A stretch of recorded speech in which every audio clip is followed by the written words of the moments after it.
Boa noite a todos os nossos irmãos do projeto Espiritismo para Todos. É com muita alegria que nós temos mais essa oportunidade de encontro, de forma que eu gostaria de iniciar exatamente agradecendo por essa oportunidade. Sou muito grato aos dirigentes desse projeto pelo convite que me fazem de poder participar modestamente. Nesses momentos em que nós nos debruçamos no entorno da mensagem espírita, da mensagem dos evangelhos, na mensagem de Jesus. Quero iniciar exatamente então agradecendo por essa oportunidade. E nós vamos iniciar o nosso estudo falando exatamente dele, daquele que é a luz do mundo para todos nós. Ora, nós sabemos através das obras espíritas que nós não somos daqui. Nós não somos daqui, Guilherme? Não, nós não somos daqui. Nós somos seres cósmicos que fomos trazidos para esse educandário em determinado momento.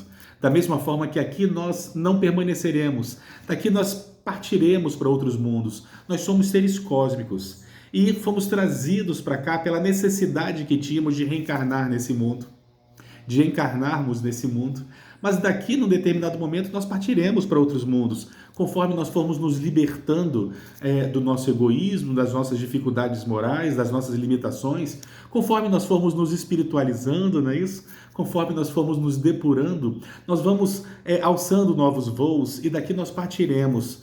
E nos informam os espíritos que esse educandário maravilhoso, onde ora nós estamos matriculados, é administrado por Jesus. Jesus é o governador espiritual desse orbe, que nos recebeu a todos aqui, garantindo-nos que aqui nós receberíamos e recebemos tudo aquilo do qual nós necessitamos para o nosso progresso, para o nosso burilamento. Jesus é o governador espiritual. Estamos todos nós aqui tutelados por Jesus, ou mergulhados em Jesus. Nós sabemos que ao longo da historiografia planetária, Jesus esteve entre nós. Jesus esteve entre nós, Guilherme? Sim, Jesus esteve entre nós. Esse foi um questionamento feito durante muito tempo, se Jesus realmente teria estado entre nós. Ora, de acordo com o conhecimento espírita, se revela para todos nós um personagem gigante, não é isso? Se apresenta, a mensagem espírita nos apresenta um personagem sublime que nós não conseguíamos naquela ocasião sequer conceber a ideia de que ele teria ocupado um corpo físico semelhante ao nosso. Mas os espíritos foram enfáticos.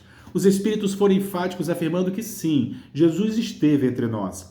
Não foi ele um agênere, não foi ele uma materialização, não foi ele fruto do imaginário popular. Jesus esteve entre nós. E ele esteve exatamente deixando lições tão impressionantes que alavancariam o nosso progresso para aqueles que soubessem aproveitar ao longo dessa história que foi construída. As mensagens de Jesus são mensagens que verdadeiramente nos edificam, nos aprimoram. É um convite ao total abandono do personalismo, a aprendermos a amar, a doarmos-nos, não é isso? A mensagem de Jesus, na sua essência, é uma mensagem libertadora. E Jesus esteve entre nós. A sua vinda até nós, ela se inicia com lições impressionantes. Ela se inicia logo com lições impressionantes, por exemplo, quando nós paramos para pensar que Jesus, quando esteve na Terra, ele poderia ter vindo entre os próprios romanos dominadores, dominavam boa parte do mundo conhecido belicamente, não é isso? Ele detinha um poderio econômico. Jesus poderia ter vindo entre os gregos, berço da filosofia, onde você tinha lá os areópagos, os locais para discussões, para troca de ideias. Jesus poderia ter vindo entre os fenícios. Os fenícios, onde hoje nós temos a Síria, os fenícios eram um povo que já dominavam as técnicas náuticas, dominavam a navegação, origem do alfabeto. Ele poderia ter vindo entre os fenícios, mas não. Jesus escolheu um povo que historicamente esteve constantemente em batalhas, um povo extremamente belicoso, a ponto de diversas vezes chamar o seu Deus de Senhor dos Exércitos. Jesus escolhe vir entre os judeus, um povo que inúmeras vezes esteve escravizado ou dominado, esteve dominado pelos egípcios, naquela ocasião estava dominado pelos romanos. Foi exatamente nesse povo que Jesus resolveu vir até nós, podendo vir ele entre os maiores. Ele resolveu vir exatamente entre os judeus. Mas mesmo no seio do judaísmo, ele poderia ter vindo nas diversas seitas e tribos que existiam. Ele poderia ter vindo, por exemplo, entre os fariseus. Ora, a seita do farisaísmo foi uma seita que surgiu um pouco antes da chegada de Jesus. Os fariseus eram personagens que se autodeclaravam defensores das leis e das tradições mosaicas, não é isso? E eles se julgavam e eram pessoas respeitadas por isso, se vestiam de forma diferente, exigiam que os primeiros locais, os primeiros assentos no interior do templo fossem a eles destinados, eram verdadeiramente orgulhosos e respeitados. Jesus poderia ter vindo entre os saduceus. Os saduceus formavam uma elite sacerdotal daquele tempo, também eram muito respeitados. Jesus poderia ter vindo entre os zelotas, que era verdadeiramente um povo mais rebelde, que lutava por libertação. Jesus poderia ter vindo entre os essênios. Os essênios eram um povo que vivia, tinha uma vida extremamente rural, ligada à natureza, viviam em comunidade, repartiam tudo o que possuíam.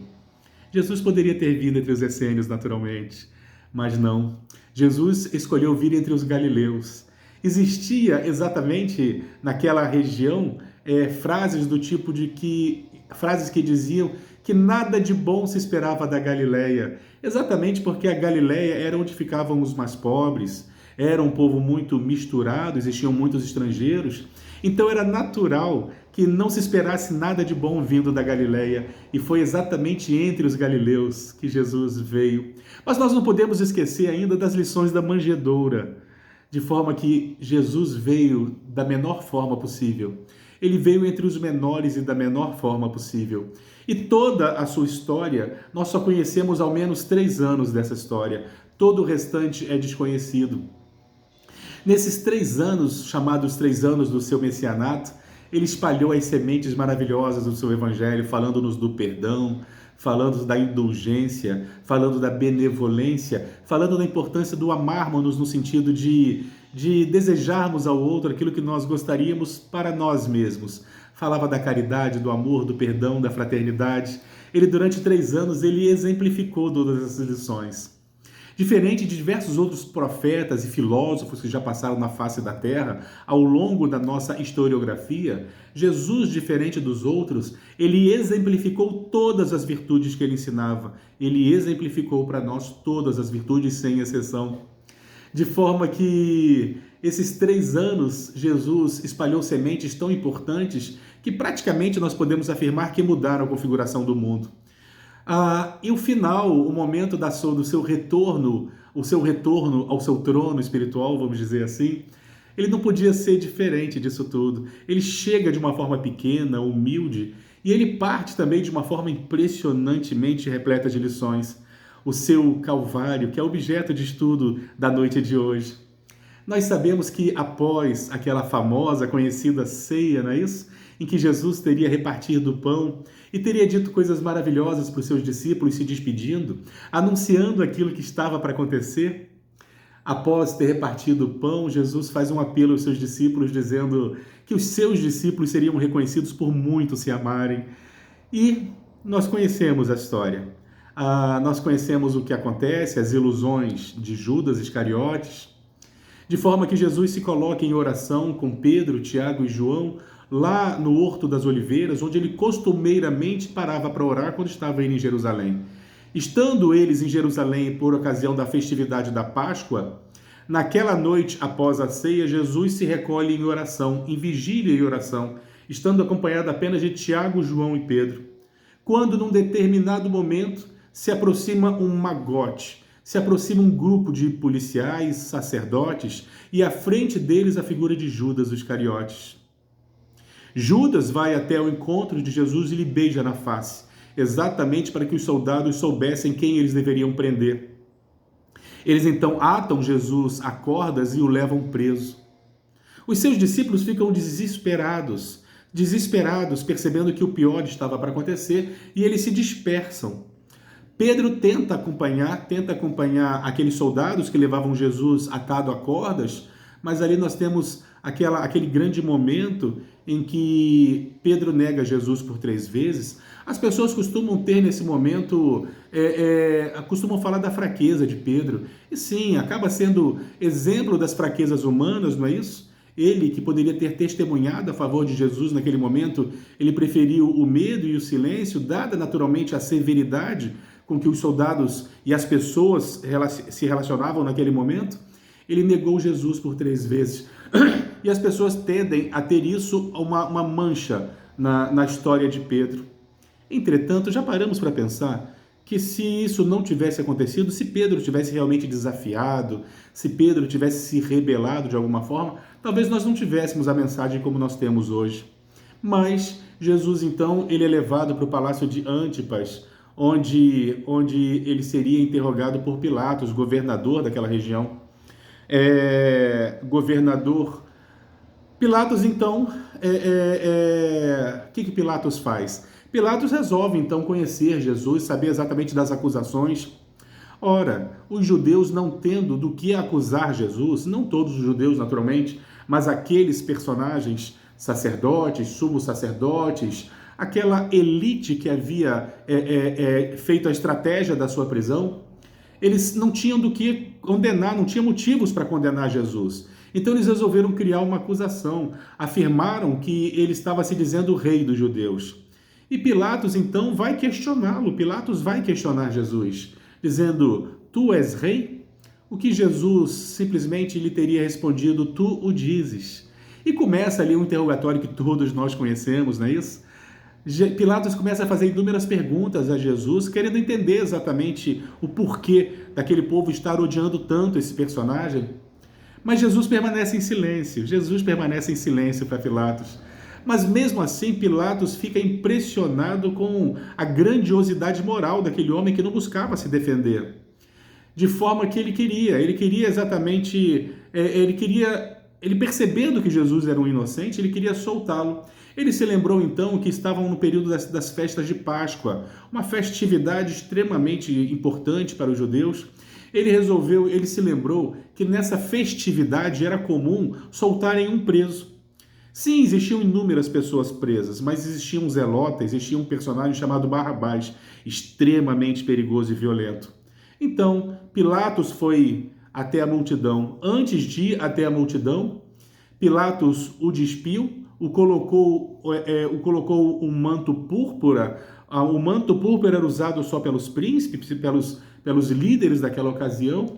Colocou sobre sua cabeça uma coroa de espinhos, pegou uma cana e lhe açoitou inúmeras vezes com aquela cana. Os soldados fizeram isso, lhe açoitaram a cabeça e puseram ele na frente do povo, segurando aquela cana como se fosse um cetro, como se fosse um rei vestido com uma coroa de espinhos, coroado com uma coroa de espinhos. Aquela figura machucada se apresentou para aqueles personagens de forma humilhante. E Pilatos então perguntou, quem queres que eu solte, a Jesus ou a Barrabás? O que o povo em uníssono teria gritado por Barrabás. Aqui eu abro um pequeno parênteses. Na obra Boa Nova, Humberto de Campos tece uma crônica sobre esse momento. Diz que Maria estaria ali testemunhando aquilo tudo, vendo o povo todo gritando por Barrabás. E ela não conseguia entender porque seu filho havia semeado o amor, a esperança, e as pessoas gritavam avidamente por Barrabás, e ela chegava a reconhecer na multidão que gritava por Barrabás, ela chegava a reconhecer pessoas que haviam sido beneficiadas por Jesus, pessoas que haviam sido curadas por Jesus, estavam ali gritando por Barrabás, e aquilo era semelhante como flechada, como lança, como facadas em seu peito. Ela não conseguia entender por que tanto ódio. Pilatos, então, percebendo que nada poderia ser feito por ele então resolve lavar suas mãos, não é isso? Ele diz ao povo, se é Barrabás que vocês escolhem, mesmo sendo Jesus um inocente, ele na frente daquele povo lava as mãos, deixando claro que ele passava a responsabilidade daquela condenação para aquele povo que gritava ali por Barrabás.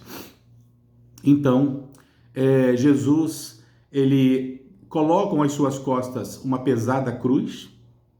Sim, colocam sobre suas costas uma pesada cruz, e ele teria que seguir carregando essa cruz pesada, ele já bastante machucado, ele depois de ter passado uma noite terrível e estar bastante machucado por tudo que fizeram com ele teve que carregar ainda uma pesada cruz pela chamada Via Crucis até o alto do morro onde ele seria crucificado. Estando ele e a multidão à sua volta zombando, cuspindo, e os sacerdotes debochando, os sumos sacerdotes debochando, dizendo, ué, você não salva tanta gente, por que você não salva a si mesmo?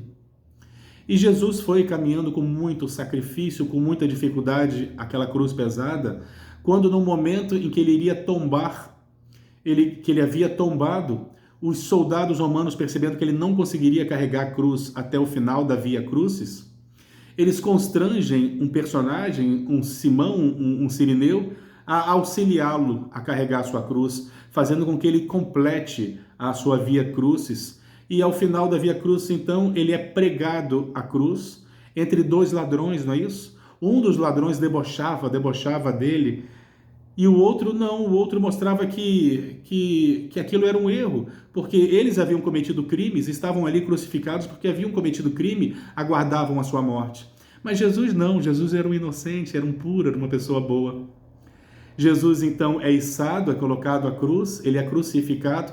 Os soldados lhe oferecem uma bebida amargosa, uma bebida que anestesiaria sua dor, facilitando o momento do seu desencarne, mas Jesus a recusa.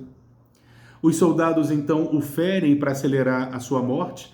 Então, no dia seguinte, mais ou menos às 13 horas, Jesus deixa esse mundo repleto de lições. Curiosamente, no último domingo, no primeiro dia da semana, do domingo, algumas mulheres, e os romanos tratam de colocá-lo num sepulcro, não é isso? Sem que ele passasse pelos ritos religiosos das tradições judaicas. No domingo de manhã, um grupo de mulheres, 3 Marias, Maria, mãe de Tiago, Maria Madalena e Maria, mãe de Jesus, vão ao sepulcro exatamente para fazerem os ritos religiosos, unção do seu corpo seria ungido em óleos, como era comum fazerem com os mortos. Quando chegam no sepulcro, o sepulcro estava aberto, e o sepulcro, que era fechado por uma pesada pedra, ele estava aberto. E quando adentram o sepulcro, percebem que o corpo de Jesus não estava lá. Alguns historiadores vão afirmar que o corpo de Jesus não estava lá porque José de Arimateia teria tirado o seu corpo. Entretanto, aquelas mulheres se desesperam. Maria de Magdala, estando ela sozinha nesse momento, ela vê um homem, e pergunta por Jesus: Senhor, você sabe onde está o meu mestre? O que Jesus, aquele homem, teria voltado-se para Maria e teria dito Maria, e ela havia reconhecido Jesus ali. Ela diz Rabone, que quer dizer amado Rabi ou amado mestre, e ela vai correndo ao seu encontro. Jesus havia ressurgido e ela vai ao seu encontro, só que Jesus a afasta dizendo: não me toques, Maria, porque ele ainda estava em corpo espiritual. Era natural que o corpo físico padecesse naturalmente, mas o corpo espiritual, ela estava ali em corpo espiritual, porque a matéria perece, mas o espírito não, naturalmente. E ele estava ali exatamente em espírito, apresentando-se para ela, e ela corre para anunciar que ele seguia vivo. Ela vai onde estavam escondidos os discípulos e ela anuncia que Jesus estava vivo. Recebem também a notícia de que Jesus havia aparecido para 2 discípulos que rumavam de Jerusalém a Emaús. Então são muitas as notícias de que Jesus permanecia vivo, de todas as lições que Jesus nos trouxe, das mais sublimes lições como do amor, da esperança, da fraternidade. Jesus ainda nos trazia as lições da imortalidade, permanecendo vivo após a crucificação. Mas diversas lições nós podemos tirar dessa narrativa, muitas as lições, poderíamos nos dar horas de estudos, mas algumas são importantes e eu gostaria de ponderá-las. Naquele diálogo entre Jesus e Pilatos, num determinado momento, Pilatos teria perguntado a Jesus: que est veritas? O que é a verdade? E Jesus teria permanecido em silêncio. Algumas pessoas vão se questionar: mas seria esse o silêncio da covardia? Por que Jesus ficou em silêncio quando Pilatos perguntava a verdade? Jesus poderia ter dito a verdade que ele ensinava à multidão. Ele poderia ter dito a Pilatos, ele podia ter falado sobre a verdadeira vida, ele podia falar que a verdadeira vida não é essa vida confinada na matéria, isso aqui é um instante. Ele podia ter falado sobre o reino de Deus, o reino dos céus. Ele podia ter falado sobre a importância da justiça, do amor e da caridade. Ele podia ter virado para Pilatos e dito assim: me traz uma taça de água que eu vou te mostrar o que é a verdade. Ele poderia ter feito, ele poderia facilmente convencer Pilatos. Mas Jesus não o fez. Que est veritas? O que é verdade? E Jesus permaneceu em silêncio. A gente consegue compreender esse silêncio? Existe uma frase que diz: conheceis a verdade e a verdade vos libertará. Acontece que a nossa responsabilidade ela é diretamente proporcional ao nosso conhecimento. A gente não pode alegar ignorar uma ignorância quando nós sabemos a verdade. O peso da nossa responsabilidade aumenta quando nós sabemos a verdade. Se Jesus fala a verdade para Pilatos, ele colocaria sobre o ombro de Pilatos um pesado fardo que Pilatos talvez não suportasse. Se Pilatos se torna conhecedor da verdade, ele teria o compromisso e teria que assumir o compromisso com essa verdade. Ele teria que se mudar, se modificar, porque ele não poderia permanecer conhecendo a verdade e ser o mesmo. Jesus então lhe dá o silêncio caritativo, exatamente para não colocar esse peso sobre os ombros de Pilatos. Quando Pilatos pergunta o que é verdade, Jesus permanece em silêncio, porque Pilatos não suportaria a verdade. Se ele ouvisse a verdade, ele teria que se modificar. Se ele enxergasse a verdade, ele teria que ser diferente. E para ele, seria como exigir algo que ele não tinha para oferecer naquele momento. Então Jesus permanece em silêncio, o silêncio da caridade. Outra lição curiosa que nós podemos tirar desses momentos derradeiros de Jesus entre nós, é porque às vezes nós falamos: mas Jesus teve ajuda, teve aquele personagem Simão, Cirineu, Jesus teve ajuda. Entretanto, quando ele chegou lá em cima do morro, a cruz voltou para os seus ombros. Ele teve ajuda, mas o compromisso era dele. Isso serve para a gente. A gente sempre pede que Deus, nas nossas preces, tire nossos problemas, nossas dificuldades, mas elas nos pertencem. Nós até recebemos ajuda, somos muito ajudados, mas nós temos que passar pelas dificuldades que são nossas, são necessárias para a nossa educação espiritual, para o nosso melhoramento, para nós expiarmos nossas faltas. São inúmeras as lições que nós conseguimos tirar de todo esse evento do Gólgota. Meus irmãos, eu queria convidá-los para que nós pudéssemos seguir estudando e retirando lições dessas mensagens derradeiras, mas infelizmente nosso tempo é chegado. Que a paz de Jesus permaneça entre nós.